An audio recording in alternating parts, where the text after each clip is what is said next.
زیور جو نہیں ہے تو خدا ساتھ ہے بیٹی، خدا ساتھ ہے بیٹی، زیور جو نہیں ہے تو، زیور جو نہیں ہے تو خدا ساتھ ہے بیٹی، لاجز میری داڑھی کی تیرے ہاتھ ہے بیٹی، تیرے ہاتھ ہے بیٹی۔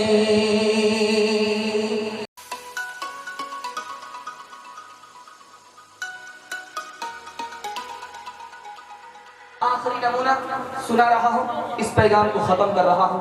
آپ طبیعت سے سن رہے ہیں، اللہ ہمارے سنانے کو، آپ کے سننے کو بہت قبول فرمائے۔ نمونہ دینے کے لیے جا رہا ہوں۔ اعظم گڑھ میں مشاعرہ ہو رہا ہے، 2 شعر پڑھا گیا، سارا مجمع رونے لگا۔ وہ 2 شعر کیا تھے، وہ 2 مصرے کیا تھے، اور مجمع کے رونے کی کیا وجہ تھی، وہ میں آپ کو بتانے کے لیے جا رہا ہوں۔ غریب کی بیٹی ہے، شادی کے بعد رخصت ہو رہی ہے، نیا کپڑا بھی نہیں ہے، زیور بھی نہیں ہے، زیور بھی نہیں ہے، نیا کپڑا بھی نہیں ہے۔ لوگ آتے ہیں کہتے ہیں کہ کیسی غریب بچی ہے، کیسی غریب لڑکی ہے، شادی کے موقع سے بھی اس کو کپڑا نصیب نہیں ہے، زیور نصیب نہیں ہے۔ باپ کو دیکھا نہیں گیا، باپ نے بیٹی کو بلایا، بلا کر کے کہا کہ بیٹی گھبرانے کی بات نہیں ہے، تم سسرال جا رہی ہو، تمہارے ساتھ زیور نہیں ہے، خدا تمہارے ساتھ ہے۔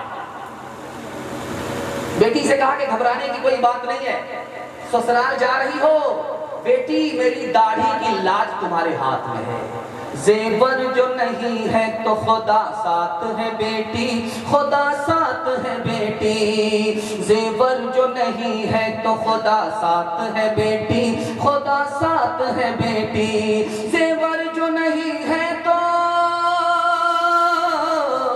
زیور جو نہیں ہے تو خدا ساتھ ہے بیٹی، لاجس میری داڑھی کی تیرے ہاتھ ہے بیٹی، تیرے ہاتھ ہے بیٹی۔ یہ تو دلہن کے حوالے سے پیغام تھا، ختم ہو گیا۔ دعا کیجئے اللہ دلہن کو بھی قبول فرمائے اور دلہن کے لیے اس پیغام کو بھی قبول فرمائے۔ دلہا کے واسطے جو کل نوشہ آئیں گے ان کے واسطے پیغام دے رہا ہوں، آپ لوگ سننے کے لیے تیار ہیں؟ غلطی سے بوڑھے لوگ ہاتھ مت اٹھائیے گا، آپ کی دوبارہ شادی ہونے والی نہیں، ہاں جنت میں ہوگی۔ نمونہ دینے کے لیے جا رہا، حضرت عمر نے ایک آدمی سے نصیحت کی کہ میاں بیوی میں کبھی جھگڑا نہیں ہوگا، علاج بتانے کے لیے میں جا رہا ہوں۔ میاں بیوی میں کبھی جھگڑا نہیں ہوگا۔ حضرت عمر نے کہا بیوی کے 4 احسان کو اگر یاد رکھو گے کبھی جھگڑا نہیں ہوگا، بیوی کا 4 احسان یاد رکھ لو کبھی جھگڑا نہیں ہوگا۔ حضرت عمر نے فرمایا پہلا احسان ہے باپ نے رانی بنا کر کے بھیجا ہے، سسرال میں رانی بنا کر کے بھیجا ہے، لیکن بال بچے کی محبت میں نوکرانی بن گئی، اس احسان کو اگر شوہر یاد رکھے تو کبھی جھگڑا نہیں ہوگا۔ بال بچے کی محبت میں نوکرانی ہو گئی، کیا بنا رہی ہے؟ کھانا بنا رہی ہے، دھوپ ہے، پنکھا نہیں ہے، لائٹ نہیں ہے، پسینہ الگ چھوٹ رہا، چولہے پر بیٹھی ہوئی ہے، کھانا بن رہا ہے، رات کا کھانا الگ، دوپہر کا کھانا الگ۔ اگر کھانا بنانا آسان ہے تو ایک دن بنا کر کے دیکھیے باپ سے بھیٹ ہو جائے۔ اس احسان کو اگر شوہر یاد رکھے کبھی جھگڑا نہیں ہوگا۔ دوسرا احسان عورت کا، رانی بن کر کے آئی تھی، بال بچے کی محبت میں بھنگن ہو گئی، پخانہ بھی کاٹ رہی ہے، پیشاب بھی کاٹ رہی ہے، شوہر کے بچے کے باپ کو پیشاب سے بدبو آ رہی ہے، پیشاب کی بدبو آ رہی ہے، بھاگ رہا ہے، پخانے کی بدبو آ رہی ہے، بھاگ رہا ہے۔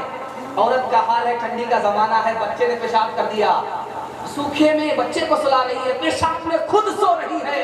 اس احسان کو اگر یاد رکھیں گے کبھی جھگڑا نہیں ہوگا۔ تیسرا نمونہ دے رہا ہوں کہ جب آتی ہے لڑکی سسرال تو شوہر کا بھی کپڑا دھوتی ہے، بچے کا بھی کپڑا دھوتی ہے، پخانے والا کپڑا ہوتا ہے، پیشاب والا کپڑا ہوتا ہے، سب کو دھوتی ہے، کبھی گالی نہیں بولتی، کبھی ناک نہیں دھلتی ہے، کبھی سر نہیں پٹکتی ہے، محبت میں دھو رہی ہے، شوہر کا کپڑا دھو رہی ہے، شوہر کا کپڑا دھو رہی ہے، بال بچے کا کپڑا دھو رہی ہے، سب کا کپڑا دھو رہی ہے، بال بچے کی محبت میں، شوہر کی محبت میں دھوپٹ بن گئی۔ اس احسان کو اگر یاد رکھیں گے کبھی جھگڑا نہیں ہوگا۔ آخری احسان بتانے کے لیے جا رہا ہوں، جب بیوی آتی ہے سسرال تو شوہر چلا جاتا ہے دلی پنجاب چلا گیا، اب 6 مہینے کے بعد لوٹ کر کے آ رہا، کما کر کے آ رہا، سیزن کاٹ کر کے آ رہا ہے، जिस हाल में घर को छोड़ करके गया था उसी हाल में घर को पा रहा है। बीवी घर की भी हिफाजत कर रही है, बच्चे की भी हिफाजत कर रही है। शौहर की मोहब्बत में, बच्चे की मोहब्बत में चपरासन हो गई। इस एहसान को अगर याद रखेंगे कभी झगड़ा नहीं होगा। माना के सितम कर है, जालिम है, कातिल है, सौ खूबियां फिर भी है इस दुश्मन जानी में, सौ खूबियां फिर भी है इस दुश्मन जानी में।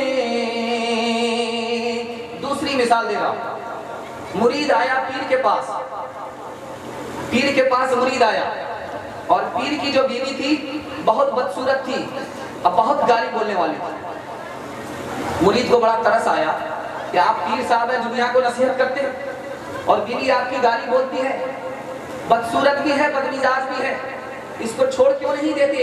तो पीर ने 3 नसीहत फरमाई, मैं आपको रखने के लिए जा रहा हूँ, अल्लाह करे इसकी हिफाजत हो जाए और ये जलसा कबूल हो जाए।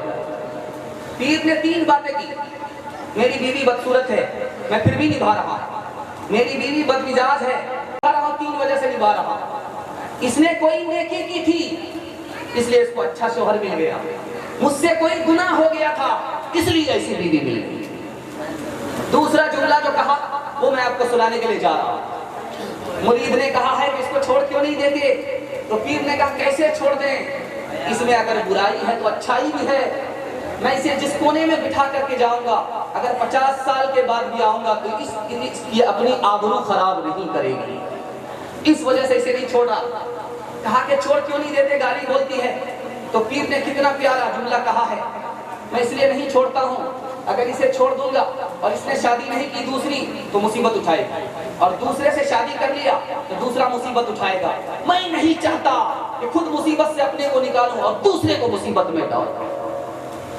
तीसरी नसीहत मैं आपके सामने रखने के लिए जा रहा हूं। दुल्हन और दुल्हा का क्या रिश्ता होता है वो मैं आपको बताने के लिए जा रहा हूं कुरान के हवाले से। कुरान ने दूल्हा को क्या नसीहत किया है, खुदा ने दुल्हन को क्या नसीहत किया है, इसी पर मेरा पैगाम खत्म हो रहा है। आप लोग मुकम्मल सुनने के लिए तैयार हैं? आप जाइए इंशाल्लाह। आखिरी पैगाम मैं आपकी खिदमत में लेकर के आ रहा हूं। खुदा ने दुल्हन को क्या नसीहत किया, खुदा ने दूल्हे को क्या नसीहत किया। दूल्हे से कहा कि तुम्हारी ये जो बीवी है तुम्हारे लिए कपड़ा है। दुल्हन से कहा कि तुम्हारा जो ये शौहर है तुम्हारे लिए कपड़ा। कपड़ा क्यों कहा, लिबास क्यों कहा? 6 वजह से कहा। इन वजहों को बताता हूँ, पैगाम को खत्म कर रहा। आप अकलमंद आदमी हैं, ठोकर खाना आपका मुकद्दर नहीं है। इंशाअल्लाह आप नसीहत पकड़ेंगे, आज के बाद ठोकर नहीं खाएंगे। दुल्हन दूल्हा के लिए कपड़ा और दूल्हा दुल्हन के लिए लिबास। क्या मतलब हुआ? लिबास से आदमी का ऐब छुपा रहता है, और जब लड़के की शादी लड़की से होती है, वो दूल्हा बनता है, ये दुल्हन बनती है, तो दुल्हन से दूल्हा का ऐब छुप जाता है और दूल्हा का ऐब दुल्हन से छुप जाता है। इसलिए ये उसके लिए लिबास हो। दूसरी वजह, जब ये लिबास होता है तो गर्मी में आदमी को सब्र होता है। जब ये लिबास होता है तो आदमी को ठंडी में सब्र होता। अगर ये लिबास नहीं होता तो आदमी को सब्र नहीं होता। दूल्हा दुल्हन के बगैर सब्र नहीं कर, दूल्हा को दुल्हन के बगैर सब्र नहीं होता और दुल्हन को दूल्हा के बगैर सब्र नहीं होता। इसलिए कहा ये उसके लिए लिबास, वो उसके लिए लिबास। तीसरी मिसाल दे रहा हूँ कि मैं कपड़ा पहन करके आपके सामने बैठा हूँ, खूबसूरत नजर आ रहा हूँ, और बीवी शौहर के लिए, शौहर बीवी के लिए कपड़ा है। क्या मतलब है? जिसको बीवी नहीं होती वो खूबसूरत नहीं होता, जिसको बीवी होती है वो खूबसूरत होता है, खूबसूरत होता है, और जिसको दूल्हा होता है वो दुल्हन खूबसूरत हो जाता है। चौथी बात बता रहा हूँ, ये लिबास है मेरे मुताबिक है। अगर ये बड़ा होता, अगर छोटा होता, इसको उठा करके मैं फेंक देता।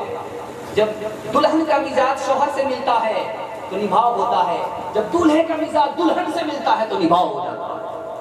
आखिरी नुक्ते की बात बता रहा हूँ, ये कपड़ा है मेरे ताबे है, मैं चाहूंगा खोलूंगा, मैं चाहूंगा इसको पहनूंगा। दुल्हन दूल्हा के लिए लिबास है। क्या मतलब हुआ? दुल्हन जब दूल्हा के ताबे रहेगी तो ये भी आबाद रहेगी, वो भी आबाद रहेगा। मैं तेरा दिल हूँ तो धड़कन है, मैं चेहरा हूँ तो दर्पण है, मैं प्यासा हूँ तो सावन है, شاہ جہاں تو میری ممتاز محل، او میری جان غزل، او میری جان غزل